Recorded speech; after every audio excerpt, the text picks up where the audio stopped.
So how do you balance school and football recruiting to earn the most football scholarships possible? This is a challenge that a lot of parents and athletes face when taking on football recruiting. Once they learn that you just can't sit back and coaches will find you unless you're in the top ESPN 300, and that you actually have to learn how to market yourself, how to do outreach to college coaches, how to build relationships, and confidently communicate with coaches and do this and go on visits and potentially go to camps. And there's a lot that goes into football recruiting, and a lot of concerns that people have is, how do I balance school and recruiting?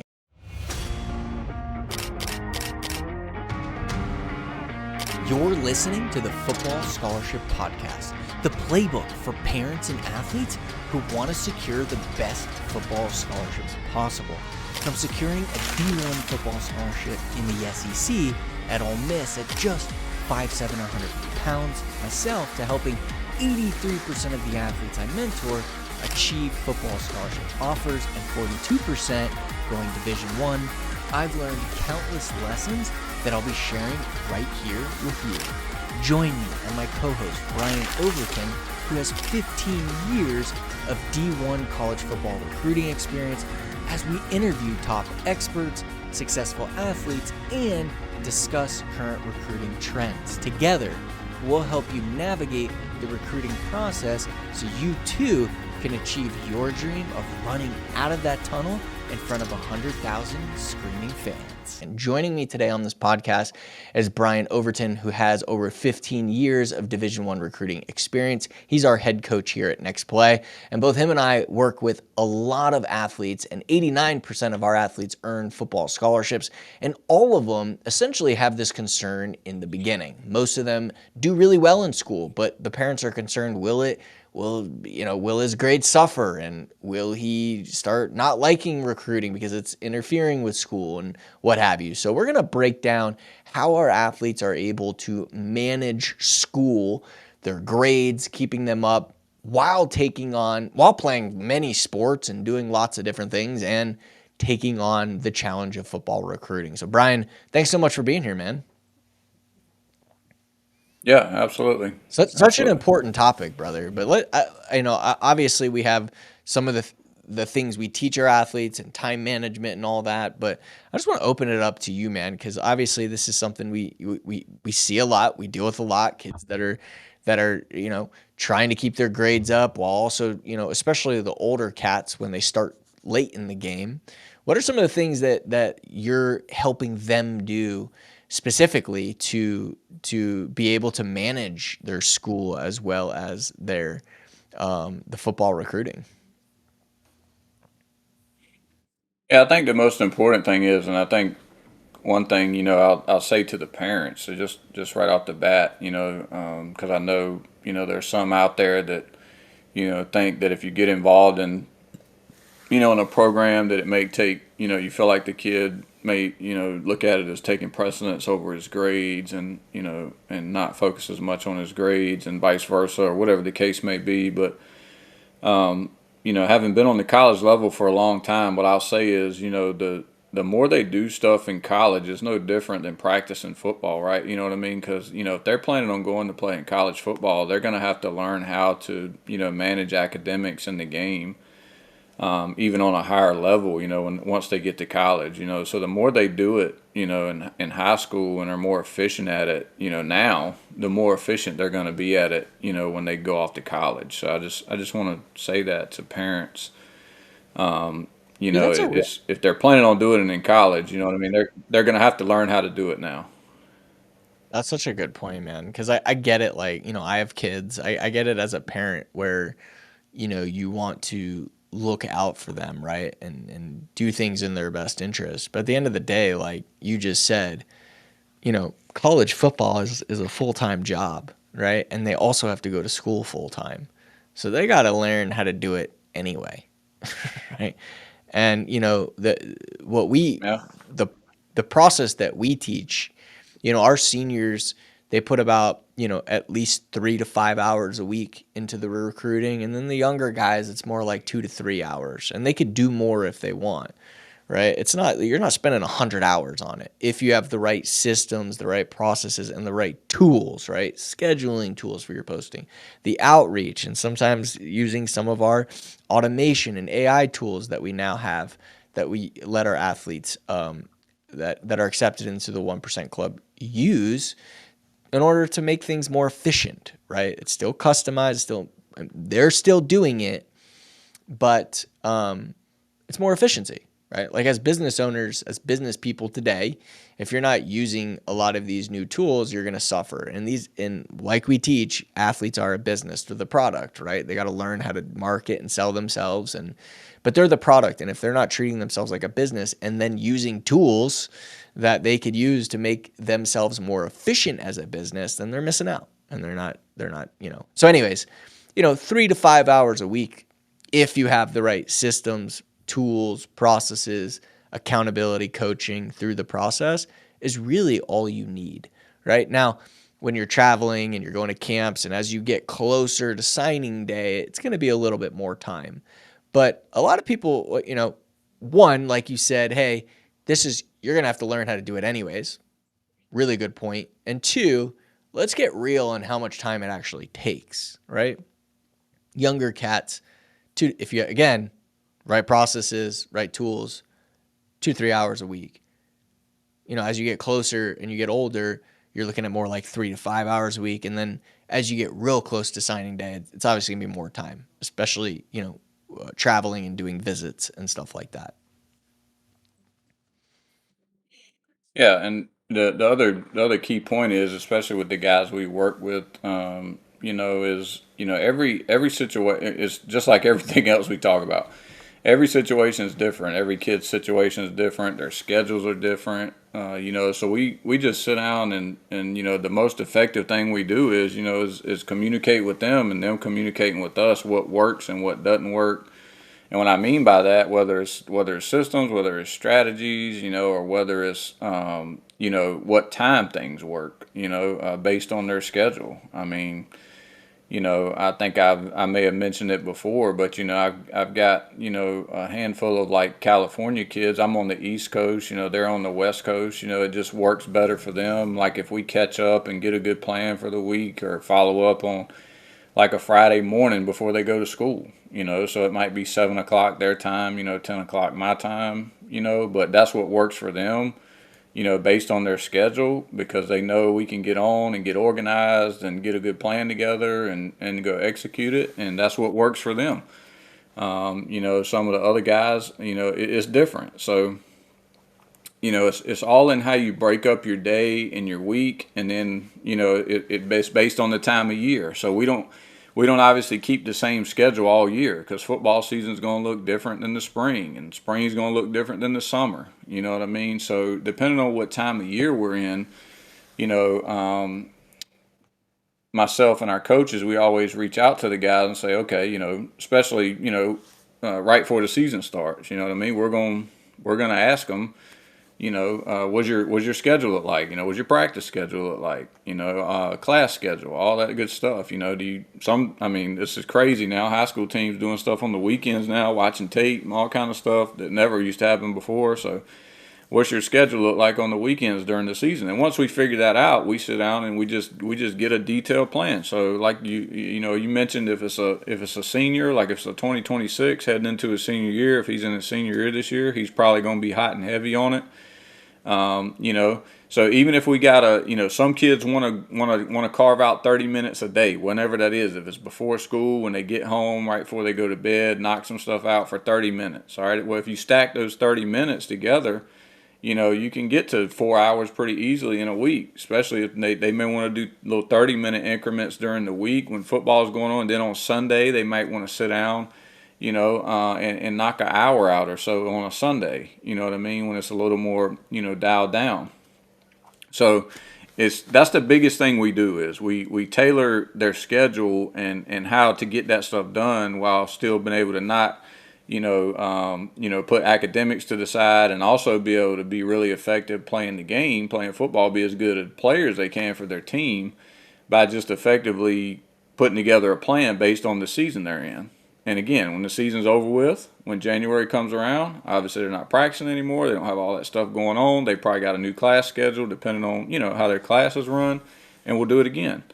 And then, we'll do it again in the summer. Obviously they're on vacation, you got camps going on, you're not in school, you typically have more time in the summer.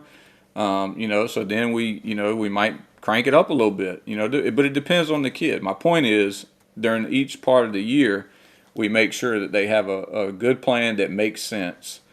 Where they're not banging their head against the wall, where they can get everything handled, effectively, and still, honestly, still be a teenager. I know we're talking about them handling academics and and stuff like that. But we still want them like to Yeah. enjoy their high school experience and hang out with their friends and all that stuff too. Like that stuff matters to us as well. You know what I mean? So, I just think we do a really good job of communicating with them and having them communicate with us what works best for them. And then once you coach them for a while, you kind of get to learn them a little bit and what are they better at and when are they better at it, and you can Yeah. dial it in a little more. Yeah. Obviously, the longer we work with them, you can dial it in a little more. Yeah. No, that's really good. And like, one thing that, I've spent time on, and I think it's really important, these, again, going back to that, the fact that, we treat these athletes like businesses, because they are, right? And they've got to start treating themselves like a business. Time management is a critical part of that. And I think Brian, and our team do a really good job of helping them find the time and to manage their time. And like, you can look on what's there's an app on the iPhone. I don't know if it's on an Android. It's called Screen Time. I don't know if you're familiar with that, but it actually shows you how much time you spend in each app.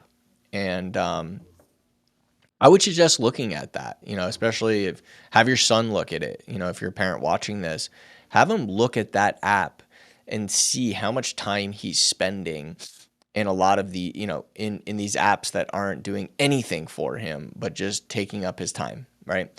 And also probably adding to all kinds of emotions because he's seeing other guys get offers and he's seeing this and that, and it's actually terrible, right? So how much time is he spending consuming content and doing stuff that's not helping him get to the next level, right? So that's that. When it comes to time management, let's start there. Like, where are we spending the time? Whenever I hear, oh, my son doesn't have enough time, the second I hear that, I know, first of all, it's not true. Even if he's playing multiple sports, we have athletes that play multiple sports, have a girlfriend, play football, do recruiting, and have over 4.0 GPAs and have leftover time.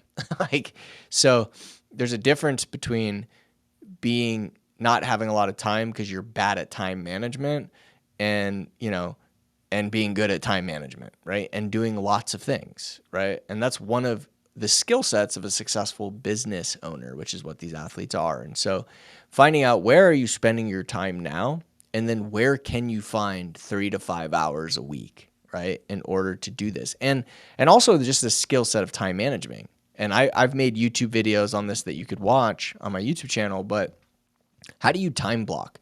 Okay, so I'm at school from 7 to 3.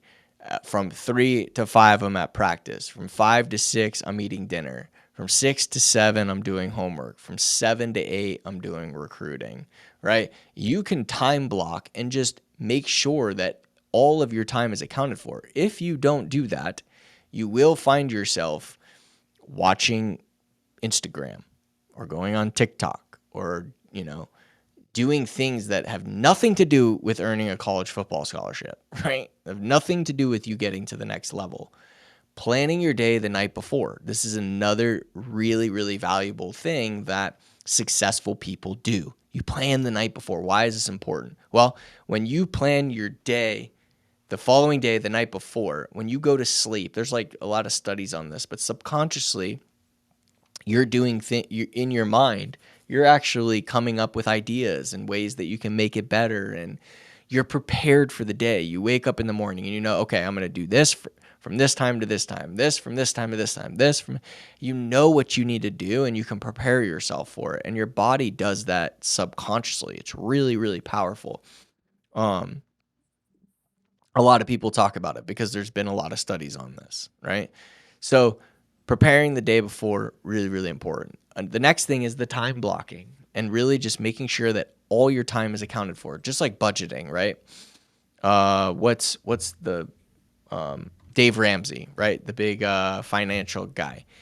Every dollar, I think his app is every dollar or something like that. And it's like every dollar you make is accounted for, whether it's for bills, whether it's for food, doesn't matter, it's accounted for.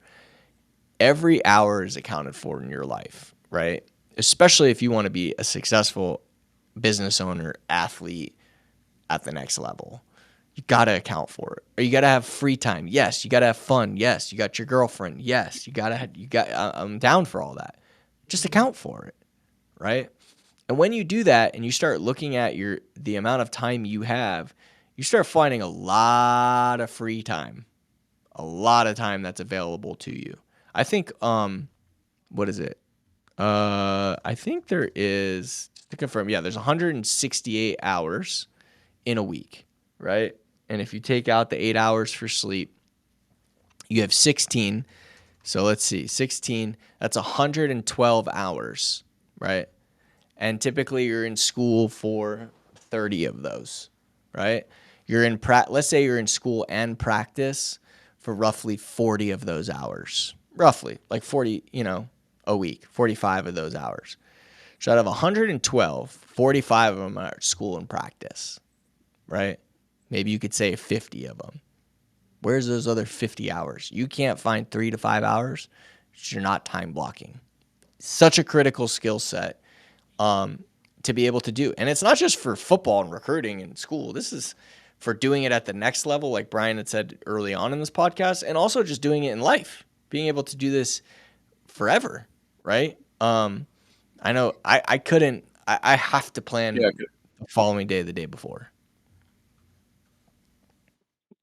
yeah, because I mean, if you think he's busy now, you know what I mean. He wants to play college football. Well, now he's playing on Saturdays, so Saturdays are down the drain. Because the game's on Saturday. The lifting schedule is much more strenuous, especially for a freshman. Obviously the schoolwork is probably going to be an uptick in schoolwork as far as the difficulty. He's going to have a mandatory study hall he's going to have to go to. I don't care if he is a 4.0 student. A lot of times the freshman study hall is mandatory. I don't care what your GPA is in high school. There's time there. So he's got to go to class. He's got to go to study hall. He's got to go to practice. He's playing on Saturdays. He's got to plan his meals out. He's got to eat. He's got to study. And I'm sure they are busy now, but multiply that, times two, if he's planning on going to play college football. So, again, the more reps at it you get now, in my opinion, we just had we had a parent say that, I don't know if it was on a parent call or on a one-on-one call with me or something. I can't remember, but one of them literally said that they said they feel so much better about him going off to school now, because he was kind of required to do all those things, now and gotten a really, really good groove doing it and feel more comfortable able to set it up and do it correctly and things like that. So, that's what I would say to the parents, when it's all the things we just said. But again, if they're going to have to do it anyway, now's as good a time as any to work on it. Yeah, absolutely. Yeah, I mean, there's a lot of key points here, but like at the end of the day, it's fairly simple, right? At the next level, it's challenging. At this level, it's hard, but this is why I love the recruiting process, because this is an opportunity for your son to develop a very, very critical skill called time management, right? Most people go their whole life no time management, and they don't achieve the things that they want, right? They just kind of like go through and see what happens. Like that's not what we teach, right? So teaching these young men time management, time blocking, scheduling your day the night before. These are all things that your son can absolutely do, and he could find plenty of time to do the outreach, right? And to do the social media and to build his brand. Like all of these things that are really important to earning a scholarship are all things that he can absolutely do by finding the time. So start by looking at the screen time app and see how much time you spend on YouTube. I love that you're here and I love that you're watching this video, but I would also love if you did more time marketing and doing outreach to coaches too, which is really important. So these are all, things that your son can start implementing right away. And if you're a parent and I know my son needs to learn time management, have him watch this podcast and just start with the basics. Plan the night before, time block. These are things that he could start doing today, that are really, really simple. Brian, anything else? I just don't want to make it too complicated. Is there anything else, Brian, that you want to share from a tactical standpoint of things that an athlete can do? No, I just go back to what I said previously. Everybody's different. Everybody's schedule's different. What works for you works for you. Don't think it's a cookie cutter model. You know what I mean? Just sit down, figure out what works for you. Map it out and just kind of stick to it. And I mean, discipline is just as big a topic as anything on this topic, guys. You know what I mean? Because you can sit out and map out whatever you want to map out. You know what I mean? If you're not going to stick to it and really, commit yourself to do it. I mean, it's no different than the guys we work with. I tell them that all the time. I tell them before we ever start, look, we're not going to sit down and map this whole deal out here now. You know what I mean? And then, we're not hitting the mark. Oh, yeah, everybody's human. We're going to miss something here and there, but like we're missing the mark over and over again. Well, why did we even sit down and map it out? We just wasted everybody's time. So that would be the biggest thing I would leave you with. One, you probably need to sit down and do it, and it is possible to do it, and it's not rocket science. The other is if you're gonna do it, you obviously need to stick to it, or you're just wasting your time. Yeah. And that's why, like, when I was going through the process, I had someone coaching me and holding me accountable to it. And that's why we do what we do. That's why we offer mentorship, which is to coach these kids and hold them accountable from people who have already done it, from coaches who have done, like Brian, who have done all the recruiting, where the kids listen. If you're the parent of a high school football player who wants to earn a college football scholarship and your son is struggling with marketing himself or confidently communicating with college coaches, I wrote this book specifically for you. Inside it, I share exactly how I earned a Division I football scholarship in the SEC at just 5'7" and 150 pounds, without going to camps, being ranked, and without any connections. And right now, I'd like to give you a copy completely free. All I ask is that you just cover shipping. I'll drop a link in the description below so you can grab your copy before we run out. We always hear from parents, they don't listen because I'm dad, because I'm mom. And I get it. Like, I'm a parent too, so I understand that. And so they listen to us, right? Because we've done it and done it at the highest level. So let's get to it though, right? Balance school, balance football. It's not an excuse. Your son could still earn a scholarship even if he plays multiple sports. He's in the AP classes, right? He's got a girlfriend. Like, all of these things, you can have all of it and still have time for college football recruiting if you have the right systems, processes, and coaching in place for the recruiting, and tools, in place for the recruiting, and you're not wasting a bunch of time doing things that don't matter, right? And then also doing the things that we shared on this podcast. So appreciate you being here today. Brian, any last things you want to add before we wrap this bad boy up? I'm all good, buddy. Cool. Appreciate y'all being here. If you enjoyed this video and got value from it, consider subscribing and hitting the bell notification. We post 3 videos every single week on YouTube. So on Monday, and this podcast, we post every single Monday at 3 p.m. Pacific, which is wherever you listen to podcasts, but also on YouTube. We also post another video on Wednesdays and Saturday morning at 8 a.m. Pacific. So 3 videos. Consider subscribing. If you're not on YouTube, wherever you do listen to your podcast, feel free to leave us a review if you enjoyed this. And in that review, ask questions. Ask any questions that you have for us. we keep those questions together, and that's what we use to continue to create more content and try to provide you as much value as possible. So we appreciate you being here, and we look forward to seeing you on the next one. Thank you for listening to this episode of the Football Scholarship Podcast. If you enjoyed the show, make sure to subscribe and leave us a review. And for more free resources, or if you're interested in working with us, visit gonextplay.com. Until next time.